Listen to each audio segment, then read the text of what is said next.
Hello student, science world के YouTube channel पर आप सभी का स्वागत है। हमने नीट 2026 के लिए जो सीरीज़ स्टार्ट कर रखी थी एनसीईआरटी सीरीज़, उसमें एक चैप्टर कंप्लीट कर लिया, cell the unit of life. उसके बाद में हमने ह्यूमन फिजियोलॉजी का नेक्स्ट चैप्टर स्टार्ट किया था। ह्यूमन फिजियोलॉजी का जो नेक्स्ट चैप्टर स्टार्ट किया था वो था 14 नंबर चैप्टर। ह्यूमन फिजियोलॉजी का फर्स्ट चैप्टर ये breathing and exchange of gases. उसके 2-3 लेक्चर हमने पहले देख लिए हैं, कुछ टॉपिक हमने पहले डिस्कस कर लिए हैं। आज के लेक्चर में जो हमारा टॉपिक होगा वो होगा ट्रांसपोर्ट ऑफ ऑक्सीजन। इससे पहले का जो लेक्चर था उसमें हमने एक टॉपिक देखा था ट्रांसपोर्ट ऑफ गैसेज। उसमें हमने देखा था कि ऑक्सीजन का ट्रांसपोर्ट कैसे होता है और कार्बन डाइऑक्साइड का ट्रांसपोर्ट कैसे होता है। अगर थोड़ा सा मैं रिवाइज करवाऊँ पहले वाला लेक्चर, तो उसमें हमने ये देखा था कि जो ऑक्सीजन है वो 97% तो जाएगी आरबीसी के साथ में, क्या बना लेगी, ऑक्सी हीमोग्लोबिन बना लेगी, और 3% जो है, जो बच गया 3%, वो जाएगा प्लाज्मा में डिजोल्व होकर। वहीं हमने कार्बन डाइऑक्साइड के लिए देखा था कि 70% जो maximum amount of carbon dioxide है वो 70% है, वो कैसे जाता है, इन the form of bicarbonate ion की फॉर्म में जाता है, ठीक है। और 7% जो है वो जाता है प्लाज्मा में डिजोल्व होकर, और 20 to 25% जो है वो आरबीसी के साथ में हीमोग्लोबिन के साथ में अटैच हो जाता है, और क्या बनाता है, कार्बेमिनो हीमोग्लोबिन। इसको कार्बोक्सी हीमोग्लोबिन मत बोल देना। जैसे ऑक्सीजन के साथ में हीमोग्लोबिन को अटैच किया तो ऑक्सी हीमोग्लोबिन बोल दिया ना, तो वही कार्बन डाइऑक्साइड के साथ में अटैच करे कार्बोक्सी हीमोग्लोबिन नहीं। कार्बोक्सी हीमोग्लोबिन जब कार्बन मोनोऑक्साइड जुड़ता है ना हीमोग्लोबिन के साथ में तो बोलते हैं उसे, बट वो आपको ध्यान नहीं रखना, उसका आपके बुक में कहीं पे एनसीईआरटी में लिखा नहीं हुआ, तो आपको क्या ध्यान रखना है, कार्बेमिनो हीमोग्लोबिन। हीमोग्लोबिन जब CO2 के साथ जुड़ता है तो जो ये चीज़ बनी है ना, इसे क्या बोलेंगे, कार्बेमिनो हीमोग्लोबिन बोले, कार्बेमिनो हीमोग्लोबिन, ठीक है।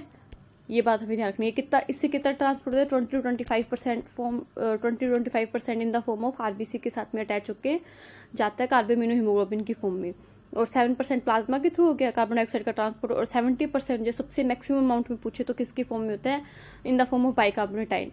ये कल पढ़ा था। और एक कल हमने टॉपिक देखा था कि एक हमने वो टेबल देखी थी कल एनसीईआरटी में, क्या थी टेबल की, ऑक्सीजन का पार्शियल प्रेशर और CO2 का पार्शियल प्रेशर देखा था। अगर मैं फटाफट से रिवाइज करवाऊँ तो ऑक्सीजन का पार्शियल प्रेशर एटमॉस्फेयर में कितना था, 159 था, एल्वेलाई में 104 था, ऑक्सीजनेटेड ब्लड में 95 था, और डीऑक्सीजनेटेड ब्लड में और टिश्यू में हमें ध्यान रखना सेम था, कितना था, 40 था। और ये सारा डाटा किसमें, MmOf में। और CO2 का तो बहुत ही पार्शियल प्रेशर ध्यान रखना, डीऑक्सीजनेटेड ब्लड में और टिश्यू में सेम होगा, कितना होगा मैम, 45 होगा। ऑक्सीजनेटेड ब्लड में और एल्वेलाई में सेम होगा मैम, कितना होगा, 40 होगा। और एटमॉस्फेयर में ध्यान रखना 0.3, और ये सारा डाटा किसमें, MmOf में। और फिर हमने देखा था कि जो मेन साइट है एक्सचेंज ऑफ गैसेज की लंग्स में कहाँ है, एल्वेलाई के अंदर, क्योंकि हमने पढ़ा था एक्सचेंज पार्ट और रेस्पिरेटरी पार्ट क्या होता है, एल्वेलाई होता है, वहाँ पे मेन साइट होती है। होता किससे मैम, डिफ्यूजन से होता है। डिफ्यूजन के लिए मेनली क्या फैक्टर है कि प्रेशर ग्रेडियंट बनाना है हमें या फिर कंसंट्रेशन ग्रेडियंट बनाना है, मेनली फैक्टर तो ये, बट कुछ और चीज़ें भी इफेक्ट करती है। 2 चीज़ें ध्यान रखना एनसीईआरटी में लिखी हुई है, एक तो सॉल्युबिलिटी गैस की, और एक क्या होगी कि मेम्ब्रेन जो है वो उसकी डिफ्यूजन मेम्ब्रेन की थिकनेस कितनी है। फिर एनसीईआरटी ने लिखा है कि जो CO2 है उसकी सॉल्युबिलिटी 20 to 25 टाइम हाई होती है, किसके कंपैरिजन में, ऑक्सीजन के कंपैरिजन में। तो पर यूनिट जो होता है ना ट्रांसफर, या फिर हम बोल सकते हैं डिफ्यूजन, CO2 का ज़्यादा होता है किसके कंपैरिजन में, ऑक्सीजन के कंपैरिजन में। और जो हमारी डिफ्यूजन मेम्ब्रेन है एल्वेलाई में, वो 3 मेजर, जो डिफ्यूजन मेम्ब्रेन है वो 3 मेजर लेयर से मिलकर बनी हुई है। सबसे पहले एल्वेलाई की स्क्वैमस एपिथेलियम आ जाएगी, फिर क्या आ जाएगी, जो एल्वेलाई की कैपिलरी है उसकी एंडोथेलियम आ जाएगी, और इन दोनों के बीच में प्रेजेंट होगा बेसमेंट मेम्ब्रेन। ये तीनों मिलकर क्या बना लेगी मैम, ये तीनों मेजर लेयर मिलकर बना लेगी डिफ्यूजन मेम्ब्रेन, और जो जिसकी थिकनेस होती है 1 मिलीमीटर से भी कम होती है। इन तीनों की मिला के थिकनेस कितनी होती है, 1 मिलीमीटर से कम होती है। तो एनसीईआरटी लिखे कि हमारी बॉडी में जो सारे फैक्टर है वो फेवरेबल है किसके, डिफ्यूजन के लिए। और डिफ्यूजन कंसंट्रेशन ग्रेडियंट कैसे बनता है उस टेबल में लिखा हुआ है। ऑक्सीजन के लिए तो बनता है एल्वेलाई टू ब्लड और ब्लड टू टिश्यू, ये तो ऑक्सीजन के लिए कंसंट्रेशन ग्रेडियंट है। और CO2 के लिए इसका अपोजिट हो जाएगा, टिश्यू टू ब्लड हो जाएगा और ब्लड टू एल्वेलाई हो जाएगा, ठीक है। ये बात हमें देखनी है। और ट्रांसपोर्ट ऑफ गैसेज के मीडियम हमने पढ़ी लिया, ऑक्सीजन के लिए 97% आरबीसी के साथ में ऑक्सी हीमोग्लोबिन रहता है, और 3% प्लाज्मा में डिजोल्व होकर, CO2 7% जाता है प्लाज्मा के साथ डिजोल्व होकर, 70% बाइकार्बोनेट आयन की फॉर्म में, और बच गया 20 to 25% in the form of carbamino haemoglobin. RBC के अंदर जो हीमोग्लोबिन होता है उसके साथ अटैच होकर चला जाता है। कल हमने मेनली ये टॉपिक पढ़े थे। आज का अब हमने ऑक्सीजन का ट्रांसपोर्ट तो देख लिया कि मैम 97% होगा ऑक्सी हीमोग्लोबिन की फॉर्म में, 3% होगा प्लाज्मा की फॉर्म में। अब अलग से टॉपिक दिया हुआ है एनसीईआरटी में, ट्रांसपोर्ट ऑफ ऑक्सीजन। इसमें पूरा ट्रांसपोर्ट देखेंगे, ऑक्सी हीमोग्लोबिन बनता कैसे है, कहाँ पे ऑक्सी हीमोग्लोबिन बनता है, कहाँ पे ऑक्सी हीमोग्लोबिन टूटता है, ऑक्सी हीमोग्लोबिन बनने के लिए क्या क्या फैक्टर होने चाहिए, ठीक है। वो सब हम रीड करेंगे इस चैप्टर, मतलब इस टॉपिक के अंदर। तो स्टार्ट करते हैं आज की क्लास को। अपने अपने भगवान जी को याद कर लो, बहुत जय माता दी सारे, और भगवान जी को याद करके स्टार्ट करते हैं कि हम जो भी पढ़े हमें अच्छे समझ में आए और हमारा कोई भी क्वेश्चन नीट में गलत ना हो। अब देखो, टॉपिक का नाम देखेंगे सब बच्चे, क्या है, ट्रांसपोर्ट ऑफ ऑक्सीजन, कि आज हम पढ़ेंगे कि ट्रांसपोर्ट कैसे होगा ऑक्सीजन का। Haemoglobin is a red coloured iron containing pigment present in RBCs. अब हीमोग्लोबिन के बारे में 2-4 बातें ध्यान रखनी है। एक तो हीमोग्लोबिन कैसा कलर होता है, हीमोग्लोबिन का रेड कलर होता है, रेड कलर का आयरन कंटेनिंग पिगमेंट, आयरन यानी Fe को बोलते हैं आयरन। तो हीमोग्लोबिन क्या है, एक रेड कलर का है, आयरन कंटेनिंग पिगमेंट, और कहाँ प्रेजेंट होता है, ये प्रेजेंट होता है इन द आरबीसी के अंदर, ठीक है मैम।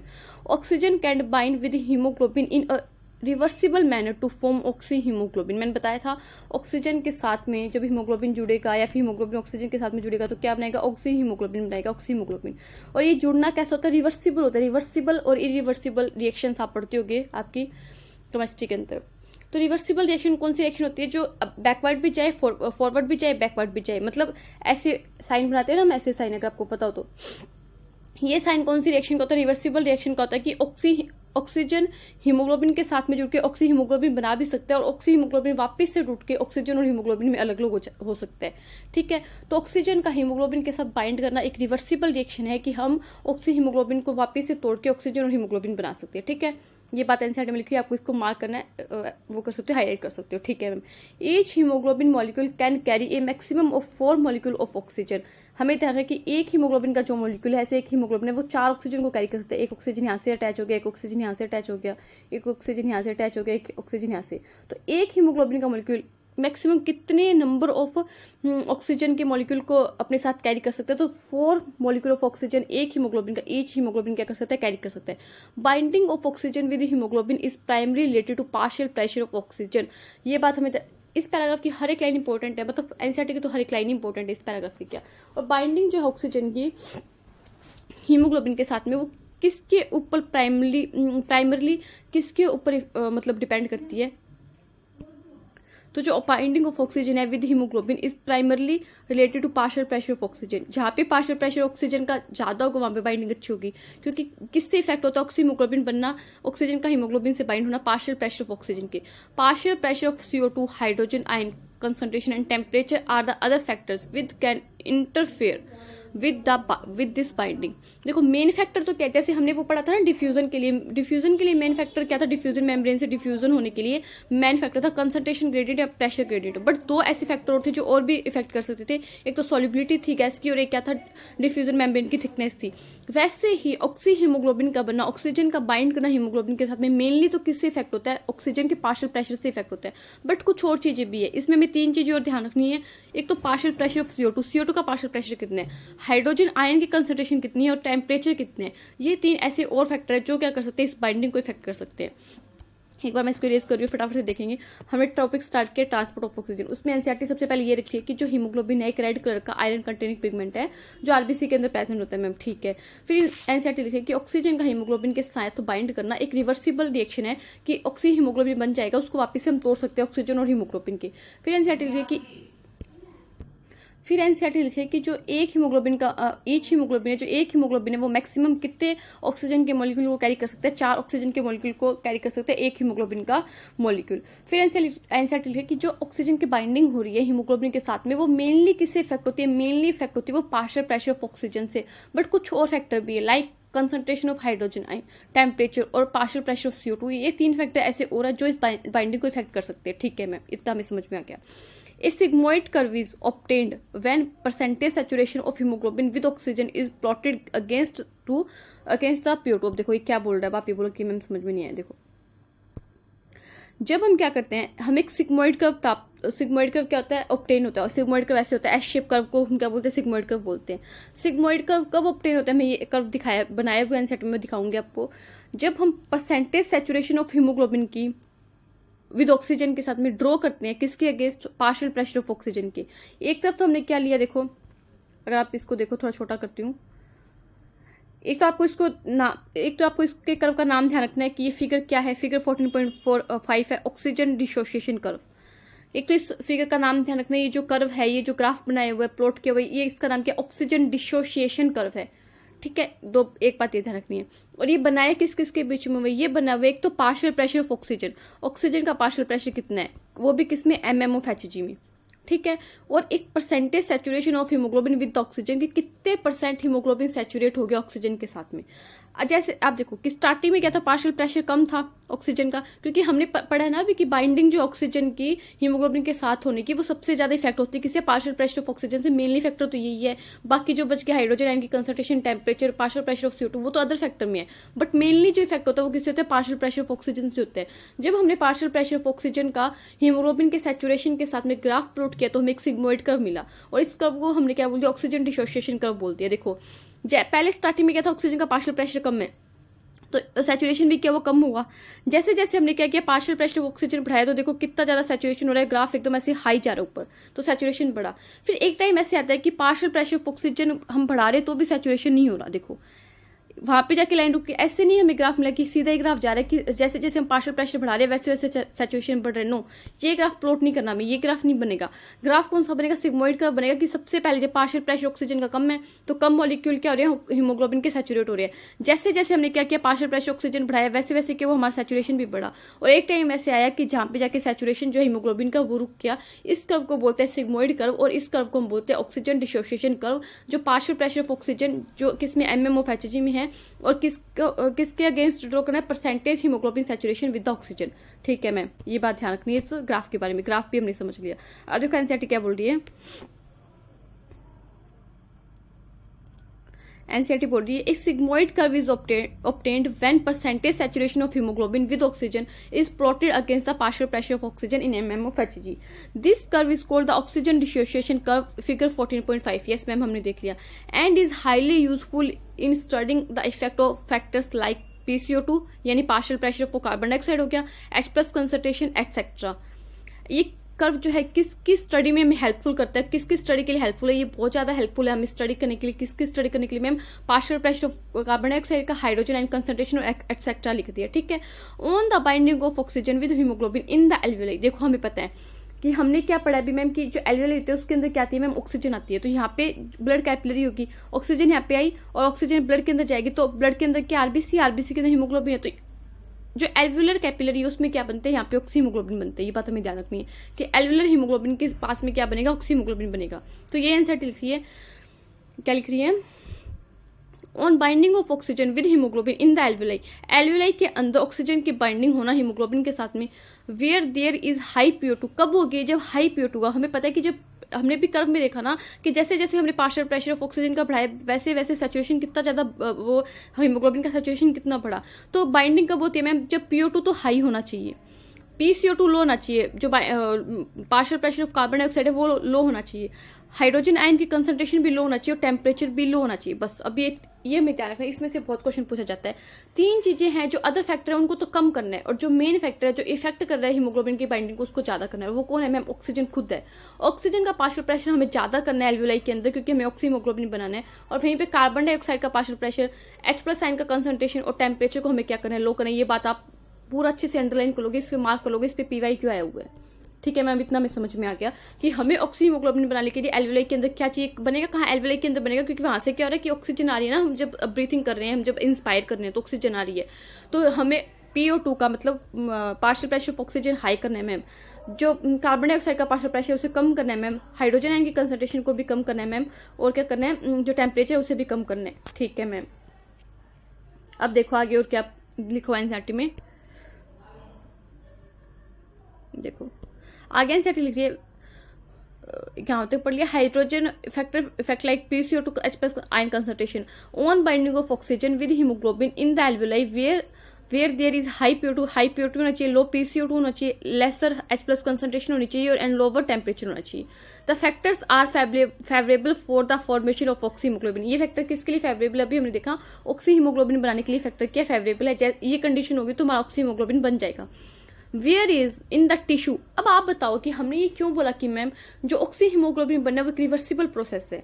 अब आप खुद सोचो कि मैम ये रिवर्सिबल प्रोसेस होनी चाहिए, क्योंकि हमने क्या करना है, एल्वियोलाई के पास में ऑक्सीजन को बाइंड करना ऑक्सीहीमोग्लोबिन के फॉर्म में, वहीं जब ये ब्लड से ट्रांसपोर्ट होके ये जब टिश्यू के पास में आएगा तो ऑक्सीहीमोग्लोबिन टूटना भी चाहिए ना, क्योंकि हमें ऑक्सीजन को टिश्यू को देना है, सेल को देना है। अगर ऑक्सीहीमोग्लोबिन रिवर्सिबल नहीं होती बनना ये प्रोसेस, तो हीमोग्लोबिन के साथ में ऑक्सीजन अटैच हो गया, फिर जब वो टिश्यू के अंदर आया, सेल के अंदर आया, तो ऑक्सीहीमोग्लोबिन टूटा ही नहीं और सेल और टिश्यू को ऑक्सीजन मिला ही नहीं।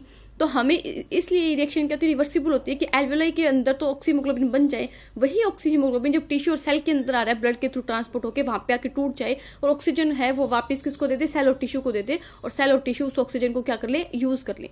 तो वही अब हमने ऑक्सीहीमोग्लोबिन बना लिया कहाँ पे मैम, हमने ऑक्सीहीमोग्लोबिन बना लिया एल्वेलाई के अंदर।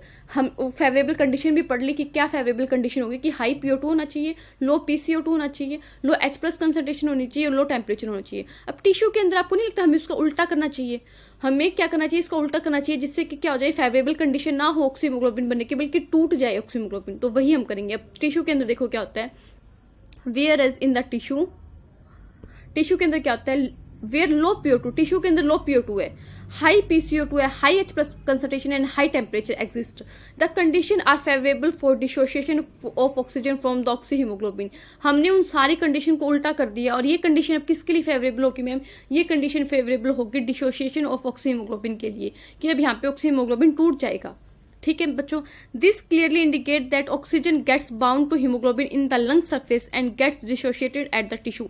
ये हमें क्या इंडिकेट करे, ये हमें इंडिकेट करे, तो हमें समझ में भी आ गया कि एनसीईआरटी ने लाइन नहीं लिखती तो भी, कि ये इंडिकेट करे कि ऑक्सीजन जो है ऑक्सीहीमोग्लोबिन बनाता है, ऑक्सीजन बाइंड करता है हीमोग्लोबिन के साथ में एल्वेलाई के सरफेस पे, लंग्स के सरफेस पे, वहीं ऑक्सीहीमोग्लोबिन डिसोशिएट हो जाता है, टूट जाता है कहाँ पे, टिश्यू के अंदर। ये बात एनसीईआरटी लिख रही है। ये बात इंपॉर्टेंट है, इसको मार्क कर लोगे, ये PYQ यहाँ से क्वेश्चन आए हुए हैं। Every 100 ml of oxygenated blood can deliver around 5 ml of oxygen. Every 100 ml blood कितना ऑक्सीजन डिलीवर करता है, around 5 ml of oxygen to the tissue under normal physiological condition. ये बात ध्यान रखने की, कंडीशन कैसी नॉर्मल फिजियोलॉजिकल कंडीशन है, जब आप सियारा मूवी देख रहे हो, आपकी बॉडी के अंदर आप सांस ले रहे हो, तो कितनी ऑक्सीजन जा रही है आपके टिश्यू के अंदर, ईच 100 ml ब्लड कितनी ऑक्सीजन लेके जा रहा है, 5 ml ऑक्सीजन लेके जा रहा है, जब आप सियारा मूवी आराम से देख रहे हो।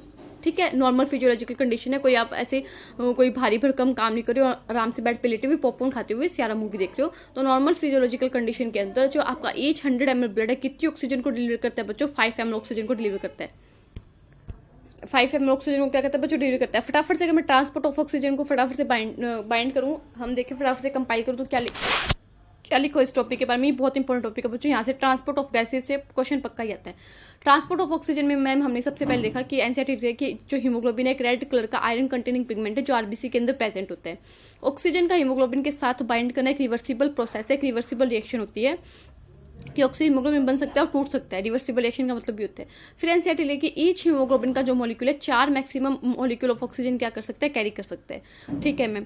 फिर एनसीईआरटी क्या लिख रही है कि एल्वेओलाई के अंदर क्या फेवरेबल कंडीशन है कि जिससे हम क्या करें कि ऑक्सीजन को हीमोग्लोबिन के साथ बाइंड कर लें, ऑक्सीहीमोग्लोबिन बना लें। तो उसके लिए फेवरेबल कंडीशन क्या है कि सबसे पहले तो देखो कि ऑक्सीजन का हीमोग्लोबिन के साथ बाइंड करना मेनली इफेक्ट किस पे करता है, पार्शियल प्रेशर ऑफ ऑक्सीजन पे डिपेंड करता है, और पार्शियल प्रेशर ऑफ CO2 का H+ कंसंट्रेशन और टेम्परेचर अदर फैक्टर हैं। तो एल्वेओलाई के अंदर हम क्या करते हैं ma'am, partial pressure of oxygen को तो हाई कर देते हैं और partial pressure of carbon dioxide को, H+ आयन की कंसंट्रेशन को और टेम्परेचर को क्या कर देते हैं मैम, लो कर देते हैं। तो ये फेवरेबल कंडीशन होती है किसके लिए मैम, ऑक्सीहीमोग्लोबिन बनने के लिए इन द एल्वेओलाई की सरफेस पे।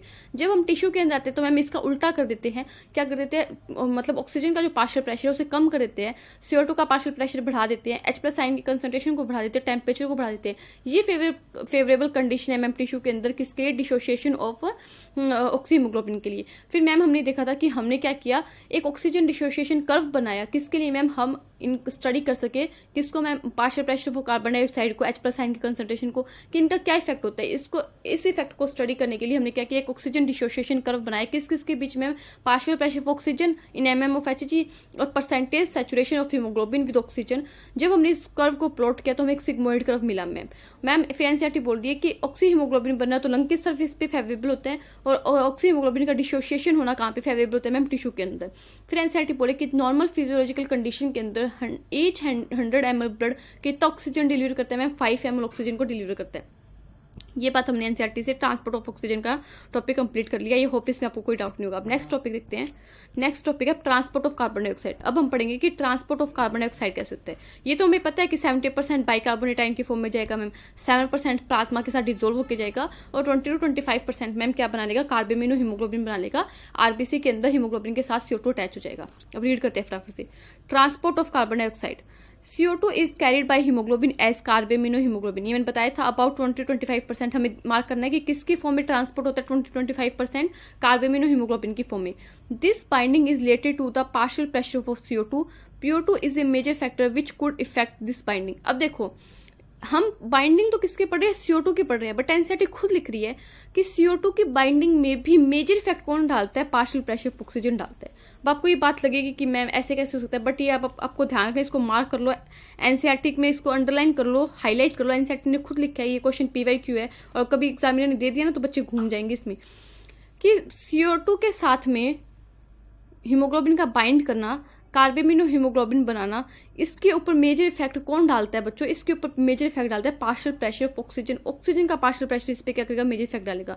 When PCO2 is high and PO2 is low as in tissue. अब हमें ये पता है कि मैम, अगर आपको पता तो हमने ये पढ़ा था ना कि कंसंट्रेशन ग्रेडियंट बनता कैसे है CO2 का, टिश्यू टू ब्लड बनता है, ब्लड टू एल्विलाई बनता है। तो CO2 के अंदर क्या चल रहा है, सेलुलर रेस्पिरेशन चल रहा है, ऑक्सीजन यूज करके ग्लूकोज हम तोड़ रहे हैं और हम क्या बना रहे हैं, CO2 और ATP बना रहे हैं। तो आपको भी पता है कि CO2 कहाँ पे ज्यादा हाई होगा मैम, तो CO2 की कंसंट्रेशन कहाँ पे ज़्यादा हाई होती है बच्चों, टिश्यू के अंदर हाई होती है। तो टिश्यू के अंदर हमें क्या करना है, बाइंडिंग करवानी है कार्बन डाइऑक्साइड की, किसके साथ में, हीमोग्लोबिन के साथ में। When PCO2 is high and PO2 is low as in the tissue, more binding of carbon dioxide occurs, whereas when the PCO2 is low and PO2 is high in the alveoli, dissociation। समझ में आ गया ना बस ये line कि tissue के अंदर क्या होगा बच्चों, PCO2 तो हाई होगा और PO2 लो होगा, तो क्या बन जाएगा, कार्बामिनो हीमोग्लोबिन बन जाएगा। हीमोग्लोबिन के साथ कार्बन डाइऑक्साइड बाइंड कर जाएगी। वही एल्वेलाई के अंदर क्या होता है, क्योंकि अब बाइंड करके तो ये भी रिवर्सिबल प्रोसेस होता है, कार्बामिनो हीमोग्लोबिन बनना भी। ये नहीं कि हमने CO2 को हीमोग्लोबिन के साथ अटैच कर दिया तो उसको तोड़ेंगे नहीं, हम एल्वेलाई मिला के उसको तोड़ देंगे। रिवर्सिबल प्रोसेस होता है जिससे CO2 अलग हो जाएगी और CO2 को हम सांस के द्वारा एक्सपायर कर देंगे, बाहर अपने बॉडी से बाहर निकाल देंगे। तो वही एल्वेलाई के अंदर क्या होता है, अब इसका उल्टा हो जाएगा, PCO2 तो लो हो जाएगा और PO2 क्या हो जाएगा, हाई हो जाएगा। ये क्या करता है, डिसोसिएशन करता है किसका,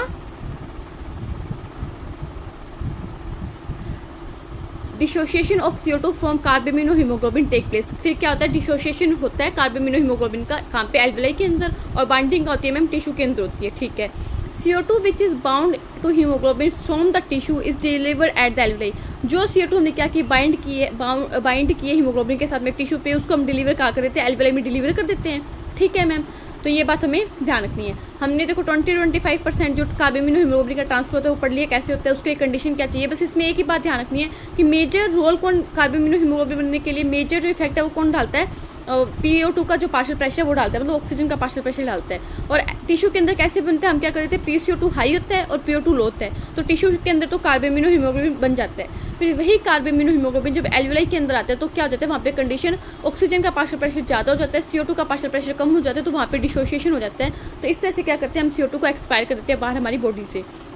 अब ये तो हो गया। अब हमने देखा था कि 70% जो ट्रांसफर है ना CO2 का किसकी फॉर्म में होता है मैम, उसके होते हैं बाइकार्बोनेट आयन की फॉर्म में। तो अब हम देखेंगे कि जो CO2 है बाइकार्बोनेट आयन की, अब हम देखेंगे कि 70% जो बाइकार्बोनेट आयन की फॉर्म में CO2 कैसे ट्रांसफर होती है। अब देखो ध्यान से समझना, RBC contain a very high concentration of the enzyme carbonic anhydrase and minute quantity of the same is present in the plasma too। ये क्वेश्चन PYQ पूछा गया है कि कार्बोनिक एनहाइड्रेज की मैक्सिमम अमाउंट कहाँ पे मिलती है, RBC के अंदर मिलती है, प्लाज्मा के अंदर मिलती है। तो हमें ध्यान रखना है कि बच्चों कार्बोनिक एनहाइड्रेज जो एंजाइम है उसकी मैक्सिमम अमाउंट जो है, हाई कंसंट्रेशन जो वो हमें RBC के अंदर देखने को मिलती है, और बहुत कम मात्रा में, बहुत कम क्वांटिटी के अंदर कहाँ प्रेजेंट होता है, प्लाज्मा में प्रेजेंट होता है, ठीक है मैम। ये PYQ में ध्यान रखना है। This enzyme facilitate the following reaction in both direction. देखो ये भी कैसी रिएक्शन है, रिवर्सिबल रिएक्शन का साइन है। मैंने अभी आपको बताया था कि जब हम साइन ऐसे बनाते हैं, दोनों साइड एरो बनाते हैं, तो ये कौन सी रिएक्शन होती है, रिवर्सिबल रिएक्शन होती है। अब इसमें हम क्या बनाएंगे, बाइकार्बोनेट बनाएंगे, फिर उसको क्या करते हैं, ट्रांसफर कर देंगे।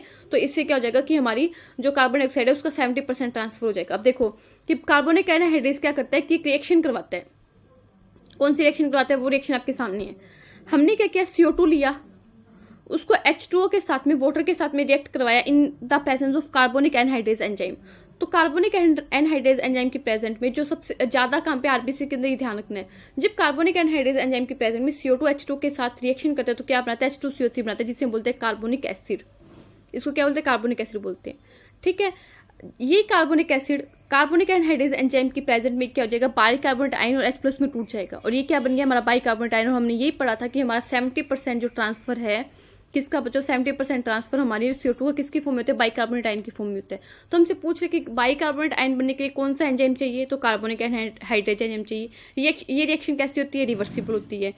कार्बोनिक एनहाइड्रेज एंजाइम हमें ज़्यादा कहाँ पे देखने को मिलेगा, आरबीसी के अंदर देखने को मिलेगा या प्लाज्मा के अंदर, तो मैम इसकी क्वांटिटी ज़्यादा हमें देखने को मिलती है आरबीसी के अंदर। और कार्बोनिक एनहाइड्रेज क्या करते हैं मैम, CO2 को H2 के साथ में जब हम ऐड करते हैं तो H2CO3 बनता है, जिसे हम बोलते हैं कार्बोनिक एसिड। आप इसे लिख सकते हो, इसका नाम H2CO3, आप इसको केमिस्ट्री भी पढ़ोगे, इसको बोलते हैं carbonic acid. Carbonic acid ma'am, ये कार्बोनिक एसिड फिर H+ डोनेट कर देता है और क्या बना लेते हैं, बाइकार्बोनेट आयन बना लेते हैं, जिसके द्वारा क्या होता है 70% जो CO2 है वो ट्रांसफर हो जाती है। ठीक है, एट द टिश्यू, अब हमने क्या कर दिया टिश्यू के अंदर, तो क्या किया, ये बनाया, ठीक है, कार्बोनिक। और हमें एल्वेलाई के अंदर क्या करना है, इसको तोड़ना भी तो है ना, इसको अलग करना है, तो ये रिएक्शन क्या हो जाएगी, रिवर्सिबल हो जाएगी। देखो तभी तो रिएक्शन रिवर्सिबल है। देखो ऐसे रिएक्शन कहाँ चलेगी, ऐसे रिएक्शन चलते हैं टिश्यू के अंदर। टिश्यू के अंदर तो हम क्या करते हैं, ये बाइकार्बोनेट आयन बनाते हैं। और ऐसे रिएक्शन कहाँ चलेंगे, ऐसे रिएक्शन चलेंगे एल्वेलाई के अंदर। एल्वेलाई के अंदर हम क्या कर देंगे, CO2 को रिलीज करवा देंगे। तो ये बात ध्यान रखनी है। At the tissue site where partial pressure of CO2 is high due to the catabolism. Catabolism मतलब हमने देखा था ना कि वो टूटना, कैटाबोलिज्म रिएक्शन कौन सी होती है, टूटना। जैसे हमने ग्लूकोज को ऑक्सीजन के साथ तोड़ा तो ATP बनाई और CO2 बनाई, तो CO2 की कंसंट्रेशन क्या होगी, हाई होगी टिश्यू के अंदर, सेल के अंदर। तो वही एनसीईआरटी लिख रही है कि टिश्यू के अंदर पार्शियल प्रेशर CO2 का हाई होता है। क्यों हाई होता है, उसका रीजन क्या, कैटाबोलिक रिएक्शन होती है, हम ग्लूकोज को ऑक्सीजन के साथ तोड़ते हैं। CO2 डिफ्यूज इनटू ब्लड, अब CO2 हाई है, सेल्स के पास में यहाँ पे कोई ब्लड वेसल है, तो वो CO2 क्या कर जाती है, डिफ्यूज कर जाती है ब्लड के अंदर, RBC and plasma, and forms bicarbonate and H+। और आरबीसी और प्लाज्मा के अंदर चलेगी, हमने देखा कि वहाँ पे क्या प्रेजेंट है आरबीसी के अंदर, आरबीसी के अंदर कार्बोनिक एनहाइड्रेज एंजाइम प्रेजेंट है, वो क्या कर देगा, बाइकार्बोनेट आयन बना देगा और H+ आयन बना देगा। At the alveolar site, alveoli की साइट पे क्या होता है, जहाँ पे PCO2 लो है, एल्वुलाई के अंदर PCO2 लो है, क्योंकि हमने बाहर से क्या करें, ऑक्सीजन ले रहे हैं। The reaction proceed in the positive direction, अभी मैंने बताया ना रिएक्शन कैसे चलेगी, पॉजिटिव डायरेक्शन में चलेगी, in the alveoli. Proceed in the positive direction leading to the formation of CO2 and H2O। फिर क्या बना देगा, वापस से CO2 और H2 बना देगा। Thus CO2 trapped as bicarbonate at the tissue level and transported to the alveoli is release out as CO2। हमने क्या किया कि CO2 को ट्रैप कर लिया टिश्यू के लेवल पे बाइकार्बोनेट आयन की फॉर्म में, फिर उसको ब्लड से ट्रांसफर कर दिया कहाँ पे, एल्वुलाई के अंदर, और रिलीज करती है वापस से क्या, CO2। Every 100 ml of deoxygenated blood delivers approximately of 4 ml of CO2 to the alveoli. जैसे ईच 100 ml ऑक्सीजनेटेड ब्लड ने कितना वो किया था, ऑक्सीजन को डिलीवर किया था 5 ml को ना, वैसे each 100 ml of deoxygenated blood कितनी CO2 को डिलीवर करते हैं एल्वुलाई के अंदर, 4 ml को। ये बात ध्यान रखनी है, ठीक है। अब हमने क्या पढ़ा, देखो फटाफट से कंपाइल करें। CO2 का ट्रांसफर बहुत ही चाहिए, इसमें कोई फैक्टर वो भी ध्यान रखनी। हमने सबसे पहले ये पढ़ा कि जो CO2 है उसका हीमोग्लोबिन के साथ जुड़ना क्या कैसी रिएक्शन होती है, एक तो रिवर्सिबल रिएक्शन, एनसीईआरटी में लिखी नहीं बट हमें पता है रिवर्सिबल रिएक्शन है। और क्या बनता है, कार्बामिनो हीमोग्लोबिन बनता है। ये कार्बामिनो हीमोग्लोबिन बनने के लिए जो मेजर इफेक्ट है वो कौन डालेगा, कंसंट्रेशन ऑफ ऑक्सीजन। ध्यान रखना, कंसंट्रेशन ऑफ ऑक्सीजन जो है मेजर इफेक्ट डालेगी, किसके लिए, partial pressure of oxygen major effect डालेगी कार्बामिनो हीमोग्लोबिन बनने के लिए। एट द टिश्यू लेवल पे क्या होता है मैम, टिश्यू लेवल पे पार्शियल प्रेशर ऑफ CO2, किसका पार्शियल प्रेशर मैम, CO2 का जो पार्शियल प्रेशर होता है वो हाई होता है, किसके कंपैरिजन में, ऑक्सीजन के पार्शियल प्रेशर के कंपैरिजन में। तो यहाँ पे तो क्या होता है मैम, कार्बामिनो हीमोग्लोबिन बन जाता है, ठीक है। जैसे ही ये कार्बामिनो हीमोग्लोबिन कहाँ पहुंचा मैम, हम देखते हैं एल्वुलाई के अंदर पहुंचा। एल्वुलाई के अंदर क्या होता है ma'am, partial pressure of CO2 कम होता है और पार्शियल प्रेशर ऑफ ऑक्सीजन ज़्यादा होता है, जहाँ पे क्या होता है फेवरेबल कंडीशन होती है इसके डिसोसिएशन होने की। तो एल्वुलाई के अंदर कार्बामिनो हीमोग्लोबिन डिसोशिएट हो जाता है, CO2 अलग हो जाता है और हीमोग्लोबिन अलग हो जाता है, और CO2 को क्या कर देते हैं हम हमारी बॉडी से बाहर निकाल देते हैं। तो ये तो 20-25% हमने ट्रांसफर देख लिया कार्बामिनो हीमोग्लोबिन की फॉर्म में। फिर 70% किसकी फॉर्म में होते हैं मैम, बाइकार्बोनेट आयन की फॉर्म में होते हैं। अब बाइकार्बोनेट आयन बनने के लिए हमें एक एंजाइम चाहिए जिसका नाम है कार्बोनिक एनहाइड्रेज एंजाइम। और इस एंजाइम की क्वांटिटी हमें ज़्यादा कहाँ देखने को मिलती है मैम, इसकी क्वांटिटी ज़्यादा होती है हमारे आरबीसी के अंदर, और बहुत कम क्वांटिटी कहाँ मिलती है मैम, प्लाज्मा के अंदर देखने को मिलती है। फिर हम एक रिएक्शन देखिए कि हमने रिएक्शन क्या देखी, हमने रिएक्शन देखी कि H2O CO2 के साथ में जुड़ के in the presence of carbonic, reversible reaction है तो ऐसा मार्क कर देंगे, carbonic anhydrase enzyme, anhydrase enzyme की फॉर्म में क्या बनाता है मैम, कार्बोनिक एसिड बनाते हैं, H2CO3 बना लेते हैं। फिर यही H2CO3 इसी एंजाइम के प्रेजेंस में किस में टूट जाता है, बाइकार्बोनेट आयन की फॉर्म में टूट जाता है और H+ में टूट जाता है। ये रिएक्शन कहाँ चली है, ये रिएक्शन चली है टिश्यू पे।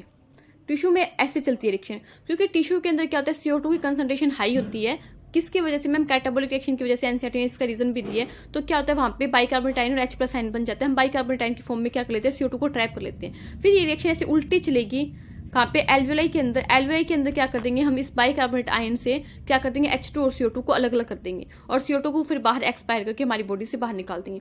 और हमें क्या ध्यान है, each 100 ml of deoxygenated blood, 100 ml of deoxygenated blood कितनी CO2 को डिलीवर करते हैं एल्वियोलाई के अंदर, 4 ml CO2 को डिलीवर करते हैं।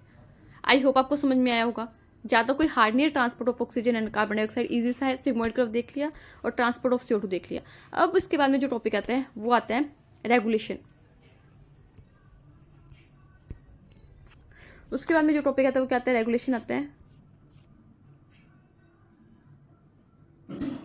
रेगुलेशन कैसे होता है रेस्पिरेशन का, देखो रेगुलेशन ऑफ रेस्पिरेशन की हम रेस्पिरेशन का रेगुलेशन कैसे करेंगे।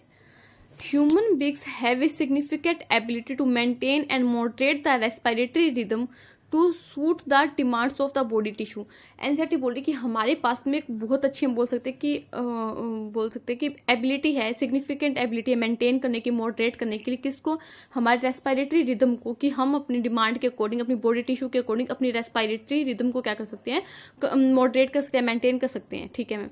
This is done by the neural system. Neural system होते हैं हमारे नर्व्स, हमारा ब्रेन जो होता है ना वो किस में आता है, न्यूरल सिस्टम आता है। हम इसे पढ़ेंगे CNS PNS पूरा। तो ये हम करते किसके द्वारा, हमारी न्यूरॉन्स की हेल्प से, हमारे न्यूरल सिस्टम की हेल्प से क्या करते हैं, हम इसे मेंटेन कर सकते हैं। तो this is done by neural system, आप इसे मार्क करके चलोगे। A specialised centre present in the medulla region of the brain called respiratory rhythm centre. देखो एक हमें ध्यान रखना है, कौन सा पार्ट, ब्रेन का मेडुला वाला पार्ट। कौन सा पार्ट बच्चा मेडुला वाला part. A specialised centre present in the medulla region, कौन सा रीजन है बच्चों, मेडुला रीजन है। और brain is called respiratory rhythm centre, उस रिदम सेंटर का नाम क्या, उस सेंटर का नाम क्या, रेस्पिरेटरी रिदम सेंटर उस सेंटर का नाम है। Is primarily responsible for the regulation. इसका कैसा रोल है, प्राइमरली रिस्पॉन्सिबल है, मतलब सेकेंडरी भी फिर कोई कर रहा होगा, प्राइमरी ये कर रहा है। तो क्योंकि जहाँ पे प्राइमरी वर्ड आ जाता है ना वहाँ पे कोई ना कोई और फैक्टर होता ही है, तभी एनसीईआरटी उसको प्राइमरी लिख के देती है। जैसे वहाँ पे हमने देखा था एक्सचेंज ऑफ गैसेज में प्राइमरी कौन था, डिफ्यूजन होने के लिए कंसंट्रेशन या प्रेशर ग्रेडियंट था। जैसे हमने देखा कि ऑक्सीजन का ऑक्सीहीमोग्लोबिन के फॉर्म में बाइंड करना हीमोग्लोबिन के साथ में मेनली कौन इफेक्ट करता है, PO2 का partial pressure of oxygen effect करते हैं। जैसे हमने देखा कार्बामिनो हीमोग्लोबिन बनने के लिए कौन सा मेन फैक्टर है मैम, ऑक्सीजन का पार्शियल प्रेशर ही वहाँ पे मेन फैक्टर है। तो वैसे ही यहाँ पे हमारी बॉडी के अंदर रेस्पिरेशन का रेगुलेशन करने का जो मेन सेंटर वो कहाँ पे मैं मेडुला ऑब्लांगेटा के अंदर है, जिसका नाम है रेस्पिरेटरी रिदम सेंटर, से RRC भी बोलते हैं, रेस्पिरेटरी रिदम सेंटर, जो क्या करता है प्राइमरली रेगुलेशन करता है। और ये है किसका पार्ट मैम, मेडुला हमारे ब्रेन का पार्ट है। तो कौन रेगुलेट कर रहा है हमारे रिदम को, हमारी रेस्पिरेटरी रिदम को, हमारा न्यूरल सिस्टम। इतनी बातें ध्यान रखनी, ठीक है मैम। फिर उसके बाद में एनसीईआरटी क्या लिख रही है, उसके बाद में एनसीईआरटी लिख रही है अनदर सेंटर, अब एक और सेंटर प्रेजेंट है इन द पोन्स रीजन, ये भी हमारे ब्रेन का पार्ट है, पर इसका नाम क्या, pons region of the brain called pneumotaxic centre can moderate the function of the respiratory rhythm centre. एक दूसरा सेंटर भी है जो कहाँ पे पोन्स में है, जिसका नाम है न्यूमोटैक्सिक सेंटर, इसको PC बोलते हैं। और देखो न्यूमोटैक्सिक सेंटर भी, न्यूमोटैक्सिक सेंटर की स्पेलिंग भी P से स्टार्ट हो रही है, बच्चों को ध्यान नहीं रखता तो मैं इसलिए बता रही हूँ। पोन्स की स्पेलिंग भी P से स्टार्ट हो रही है, तो P को P से मिलाना है। बच्चे ये बोल देते हैं कि मैम हमें पता है एक मेडुला के अंदर है सेंटर, एक पोन्स के अंदर सेंटर है। मैम हमें ये भी पता है कि एक सेंटर का नाम रेस्पिरेटरी रिदम सेंटर है, दूसरे सेंटर का नाम न्यूमोटैक्सिक सेंटर है, बट हम ये भूल जाते हैं कि न्यूमोटैक्सिक सेंटर पोन्स में है, कहाँ पे है। तो हमें ध्यान रखना है न्यूमोटैक्सिक सेंटर की स्पेलिंग P से स्टार्ट हो रही है, पोन्स की स्पेलिंग भी P से स्टार्ट हो रही है। तो पोन्स के अंदर तो है न्यूमोटैक्सिक सेंटर, वही मेडुला के अंदर है हमारा respiratory rhythm centre. But main centre कौन सा है, मेन सेंटर मेडुला वाला रेस्पिरेटरी रिदम सेंटर, वो मेन सेंटर प्राइमरी रेगुलेशन करता है हमारी रेस्पिरेशन का। वहीं उसके साथ में दूसरा सेंटर जो पोन्स के अंदर है, ब्रेन का जो पार्ट है पोन्स, उसके अंदर न्यूमोटैक्सिक सेंटर है, वो क्या करता है, हमारा जो रेस्पिरेटरी रिदम सेंटर ना उसके फंक्शन को मॉडरेट करेगा, मतलब कहीं ना कहीं उसकी हेल्प करेगा। असिस्टेंट नहीं होता, जो मेन काम है वो तो कोई ऑफिसर कर रहा है, उसके नीचे असिस्टेंट रख दिया, तो असिस्टेंट क्या करते हैं, उस ऑफिसर की हेल्प करते हैं। वैसे ही मेडुला के अंदर जो रेस्पिरेटरी रिदम सेंटर वो प्राइमरली रेगुलेट करेगा, जो रेस्पिरेटरी रिदम सेंटर है मेडुला के अंदर वो प्राइमरली रेगुलेट करेगा किसको, हमारे रेस्पिरेटरी सिस्टम को। वहीं पोन्स के अंदर हमने दूसरा सेंटर पढ़ा न्यूमोटैक्सिक सेंटर, जो क्या करेगा, रेस्पिरेटरी रिदम सेंटर को मॉडरेट करेगा, उसकी हेल्प करेगा कहीं ना कहीं, ठीक है मैम। अब देखो क्या लिखा हुआ है आगे, 2 सेंटर पढ़ लिए हमने, दोनों के दोनों ध्यान रखने हैं। उसके बाद मैंने लिखी है neural signals from the centre can reduce the duration of inspiration and thereby alter the respiratory rate. अब न्यूमोटैक्सिक सेंटर क्या करता है, न्यूमोटैक्सिक सेंटर ऐसे सिग्नल देता है जिससे हम क्या कर सकते हैं। अब बच्चों में ये ध्यान, न्यूमोटैक्सिक सेंटर करता है क्या, न्यूमोटैक्सिक सेंटर न्यूरल सिग्नल देता है और क्या करता है, रिड्यूस करता है किसको, हमारी इंस्पायरेशन का जो टाइम है उसको। ड्यूरेशन ऑफ इंस्पायरेशन को क्या करते हैं, कम कर देता है, जिससे हम क्या कर सकते हैं, जल्दी जल्दी सांस ले सकते हैं। एक तो हमें क्या लग रहा है, ज़्यादा टाइम लग रहा है सांस को अंदर लेने में, वही हमें कम टाइम लग रहा है, तो हम क्या करते हैं, ऐसे जल्दी जल्दी सांस नहीं लेते। तो उसके लिए कौन सा सेंटर हेल्प करता है, न्यूमोटैक्सिक सेंटर हेल्प करता है, जो पोन्स के अंदर है। ठीक है मैम, इससे क्या होता है, हमारी रेस्पिरेटरी रेट है वो अल्टर हो जाती है, उसको चेंज कर देता है। एक chemosensitive area is situated adjacent to the rhythm centre which is highly sensitive to CO2 and hydrogen ions. देखो 2 सेंटर हमने पढ़ लिए, उसके साथ साथ में एक और एरिया होता है, एक और हम बोल सकते हैं कंट्रोल करता है, रेगुलेट करता है हमारे रेस्पिरेशन को, वो कौन है, कीमो सेंसिटिव एरिया है। कौन सा एरिया बच्चों, कीमो सेंसिटिव एरिया, जो कहाँ प्रेजेंट होगा, जो हमारा रिदम सेंटर है मेडुला के अंदर प्रेजेंट, उसके पास में होगा, उसके एडजेसेंट होगा। और ये कीमो सेंसिटिव, कीमो का मतलब केमिकल, कीमो वर्ड जहाँ पे भी आता है, तो कौन से केमिकल को ये क्या करेगा, सेंसिटिव है, कौन से केमिकल्स के लिए या फिर किसके लिए सेंसिटिव है ये, एक तो CO2 के लिए और एक हाइड्रोजन आयन की कंसंट्रेशन के लिए। Increase in this substance can active this centre which in turn can signal the rhythm centre to make necessary adjustment in the respiratory process by which this substance can be eliminated. जैसे ही क्या होता है, हमारी body के अंदर CO2 concentration high होगी, H+ ion की कंसंट्रेशन हाई होगी, वैसे ही क्या होगा, ये कीमो सेंसिटिव जो एरिया वो क्या हो जाएगा, एक्टिव हो जाएगा और क्या करेगा, हमारे रिदम सेंटर को जो मेडुला के अंदर है, क्योंकि प्राइमरी कंट्रोल तो वही कर रहा है। जैसे पोन्स ने भी क्या किया, रिदम सेंटर को ही क्या किया, आगे सिग्नल दिया कि आप क्या करो कि जो इंस्पायरेशन की रेट है, उसका ड्यूरेशन है, उसको क्या कर दो, कम कर दो। ये कम कर देता है, ठीक है, रेस्पिरेटरी रेट को। वैसे ही न्यूरल सिग्नल क्या कर देता है, रेस्पिरेटरी रेट को कम कर देता है, इंस्पायरेशन की ड्यूरेशन को। वैसे कीमो सेंसिटिव एरिया क्या करता है, CO2 H+ आयन की कंसंट्रेशन बढ़ जाती है, तो हमारा जो एडजस्टमेंट है हमारे रेस्पिरेशन में वो कर देता है। ठीक है, जिससे कि क्या कर सके, हम इन मतलब जो ये केमिकल्स हैं ना, इनको बॉडी से बाहर एलिमिनेट कर सके। Receptors associated with aortic arch and carotid artery also can reasons change in CO2 and H+ concentration and send necessary signal to the rhythm centre for medical actions, for remedial action, sorry. और साथ में इसके जो centre वो कहाँ पे present होंगे, ध्यान रखना, एक तो कैरोटिड आर्क में और एक कैरोटिड आर्टरी में और एक एरोटिड आर्क में। एरोटिक आर्क मतलब यानी हमारी एओटा में। The role of oxygen in the regulation of respiration rhythm is quite insignificant. Oxygen का कोई भी रोल नहीं है, बात ध्यान रखनी है। देखो आप इसको ऐसे कर सकते हो, आप इसको एक चार्ट बना सकते हो। अगर आपको समझ में नहीं है, मैं फटाफट से वापस से कंपाइल कर रही हूँ कि आपको लगा कि मैम समझ में नहीं आया आपने क्या बोला। थोड़ा सा देखो, हम क्या पढ़ रहे हैं, हम पढ़ रहे हैं रेगुलेशन पढ़ रहे हैं, रेगुलेशन। ठीक है, रेगुलेशन जो तीन तरीके से करेंगे हम। एक तो का रेस्पिरेटरी रिदम सेंटर, में पूरी नाम, आप पूरा नाम लिखोगे, रेस्पिरेटरी रिदम सेंटर RRC बोलते हैं। एक होगा न्यूमोटैक्सिक सेंटर जिसे PC बोलेंगे। एक होगा कीमो सेंसिटिव एरिया जिसको मैं बोल रही हूँ CA। जो RRC है, जो रेस्पिरेटरी रिदम सेंटर, वो कहाँ प्रेजेंट है, मैं मेडुला में प्रेजेंट है। ऐसे आप चार्ट बनाओगे, ये मेडुला में प्रेजेंट है, ब्रेन के मेडुला वाले पार्ट में। वहीं पे न्यूमोटैक्सिक सेंटर कहाँ प्रेजेंट है मैम, पोन्स के अंदर प्रेजेंट है। और वहीं पे हमारा जो कीमो सेंसिटिव एरिया वो 3 जगह है। एक तो जो हमारा रिदम सेंटर है, रेस्पिरेटरी रिदम सेंटर, उसके एडजेसेंट है, adjacent RRC respiratory rhythm centre के। एक कैरोटिड आर्क में, कैरोटिड आर्टरी में इसके रिसेप्टर हैं। और एक यहाँ पे एओटा में, एरोटिक आर्क में भी क्या है, इसके रिसेप्टर है। आप लिखोगे पूरा अच्छे से, एनसीईआरटी फ्लो चार्ट बना रहे एक पेज पे, मेरी राइटिंग पे गंदी आ रही है। ठीक है, तो 3 जगह इसके रिसेप्टर हैं। RRC तो क्या, प्राइमरी जो रेगुलेट करेगा वो कौन करेगा मैम, RRC करेगा, रेस्पिरेटरी रिदम सेंटर करेगा। पोन्स क्या करते हैं मैम, पोन्स हमारा जो इंस्पायरेशन की ड्यूरेशन है उसे कम कर देता है। आप इसको लिख सकते हो कि जो न्यूमोटैक्सिक सेंटर उसका काम क्या है, जो reduce the duration of inspiration, जो हमारी इंस्पिरेशन की ड्यूरेशन है उसे क्या कर देगा, कम कर देगा। ये किसका काम है, न्यूमोटैक्सिक सेंटर का काम है। ठीक है, वहीं पे कीमो सेंसिटिव एरिया जो है, फिर आप एक उसी के नीचे लिखोगे, आप उसी फ्लो चार्ट के नीचे, मेरे पास जगह नहीं तो मैं आपको अलग पेज पे लिख के दिखा रही हूँ। जो कीमो सेंसिटिव एरिया जिसमें 3 चीजें आ रही है, किसके लिए हाईली सेंसिटिव है मैम, ये तो CO2 की कंसंट्रेशन के लिए और एक H+ आयन की कंसंट्रेशन के लिए क्या हाईली सेंसिटिव है। जैसे ही इनके अमाउंट हमारी बॉडी में ज्यादा होती है, बॉडी क्या करती है, रिदम सेंटर को जो हमारा RRC है उसे क्या करती है, सिग्नल देती है कि इनको जल्दी से जल्दी क्या करो, हमारी बॉडी से एलिमिनेट करो। ठीक है मैम, वहीं पे हमें नीचे लाइन और लिख लेनी है नोट डाल के कि ऑक्सीजन का इसके अंदर कोई भी सिग्निफिकेंट रोल नहीं है, इनसिग्निफिकेंट रोल है ऑक्सीजन का। तो हमारा रेगुलेशन यहाँ पे खत्म होता है। 3 तरीके से हम हमारा रेगुलेशन कर सकते हैं, किसका, रेस्पिरेशन का। और ये कैसा सिस्टम, कौन सा सिस्टम हेल्प करता है इसमें, न्यूरल सिस्टम क्या करता है, इसको डन करता है। किसके द्वारा डन किया जाता है, न्यूरल सिस्टम के द्वारा। ठीक है बच्चों। अब देखो, अब एक टॉपिक बचा है हमारा सिर्फ डिसऑर्डर का, उसको भी मैं खत्म कर रही हूँ। फिर उसके बाद में हमारा ये चैप्टर खत्म हो जाएगा। उसके बाद में सिर्फ समरी बचेगी और इंट्रोडक्शन वाला पार्ट बचेगा, वो तो हम कभी भी पढ़ लेंगे क्योंकि इसमें ह्यूमन फिजियोलॉजी में बहुत सारे चैप्टर है ना इस यूनिट में। तो इंट्रोडक्शन और हमें साइंटिस्ट पढ़ना है और समरी पढ़नी है, 3 चीजें रह जाएगी। और क्वेश्चन है तो क्वेश्चन को देख लेंगे, एनसीईआरटी का कोई एक्सरसाइज में कोई एमसीक्यू वाला क्वेश्चन है तो उसको चेक कर लेंगे। फिर हमारे चैप्टर फिनिश हो जाएगा। फिर मैं आपको इसके पीवाईक्यू करवाऊंगी, तो आपको ये चैप्टर पढ़ के रखना है। मतलब जब मैं इसके पीवाईक्यू करवाऊँ तो आप अच्छे से चैप्टर को पढ़ के आओगे, खुद से रिवाइज करके आओगे कि जिससे जो भी पीवाईक्यू मैं आपको करवाऊँ तो उसका आंसर आप खुद से दे सको। ठीक है, देखो disorder and respiratory system. Disorder किसके? रेस्पिरेटरी सिस्टम के। सबसे पहले asthma. Asthma is difficulty in breathing causing wheezing due to inflammation of bronchi and bronchioles. Asthma में क्या होता है, हमें ध्यान रखना है कि इन्फ्लामेशन आ जाती है किसमें? हमारी ब्रोंकाई में, ब्रोंक्यूल्स में। और इसमें क्या होती है, हमें डिफिकल्टी होती है ब्रीथ करने में। ठीक है, वीजिंग का मतलब ऐसे साउंड नहीं आती, ऐसे कई बार सांस लेते तो ऐसे अजीब सी सीटियों की सी साउंड आती है, तो वो वाली बात है।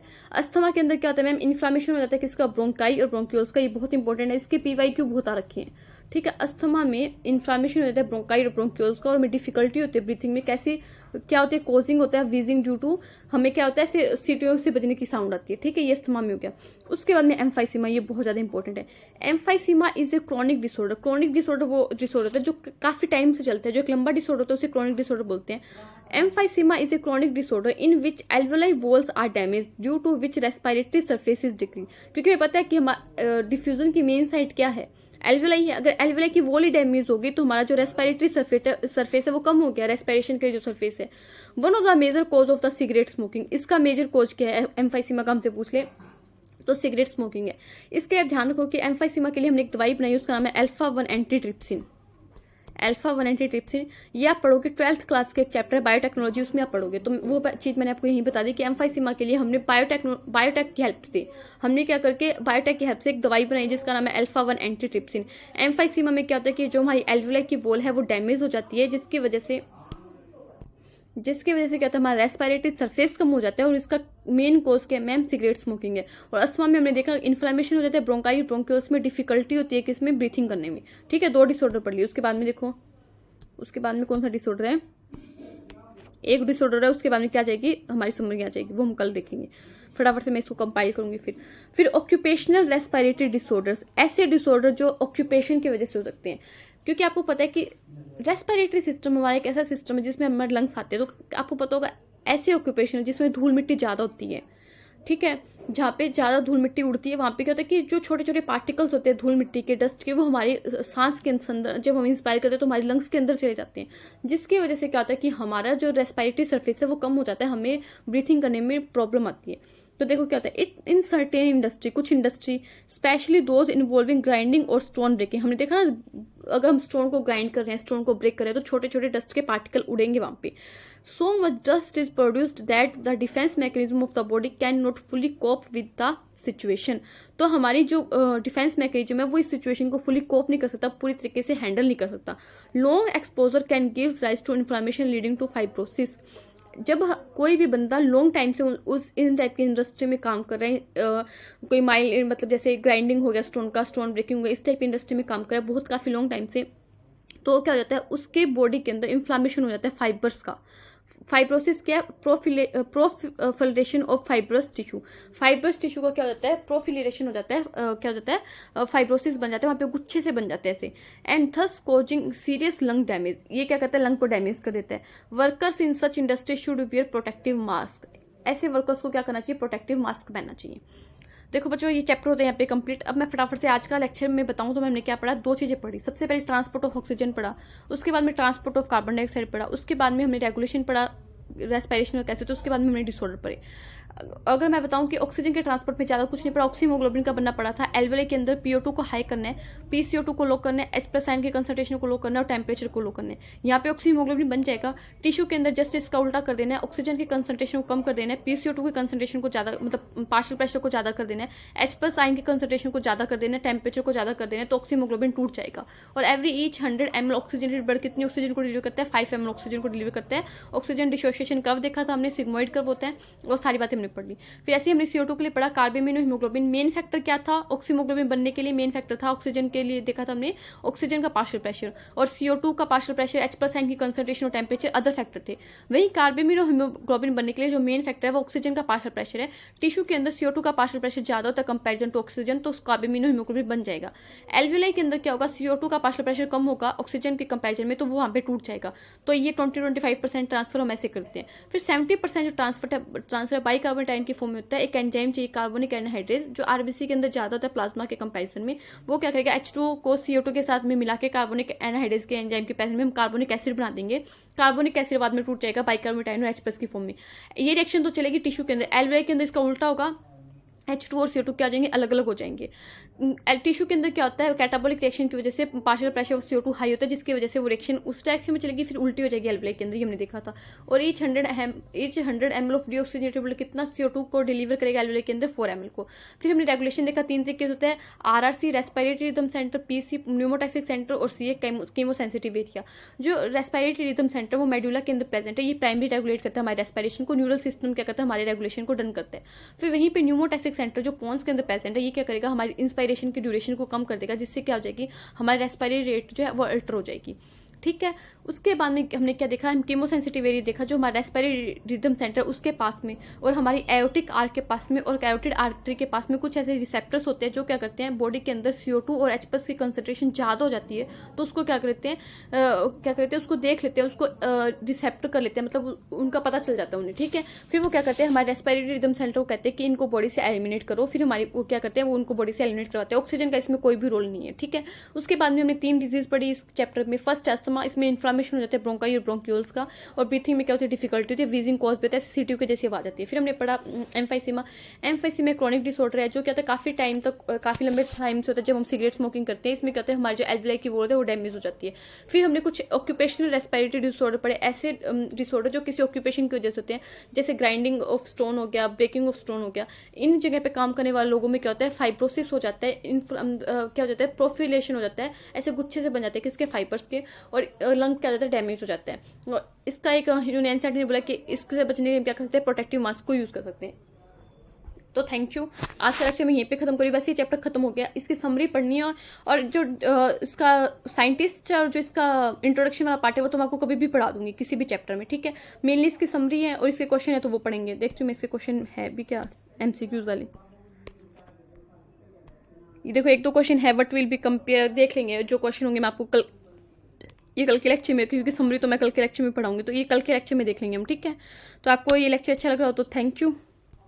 अपने फ्रेंड्स के साथ में भी इसको शेयर कर सकते हो, आप भी लाइक कर सकते हो। आपको कोई कमेंट है तो बता सकते हो कि मैम अपनी ये चीज़ अच्छे से नहीं पढ़ाई, हमें ये समझ में नहीं आया। अगर समझ में आया तो भी बता सकते हो। Thank you. अभी चल क्यों नहीं रहा पेन? यहाँ पे बच्चों का थैंक यू कर देते हैं। ऐसे हमेशा फेस रखो अपना स्माइलिंग वाला, हंसते रहो, पढ़ते रहो, मुस्कुराते रहो।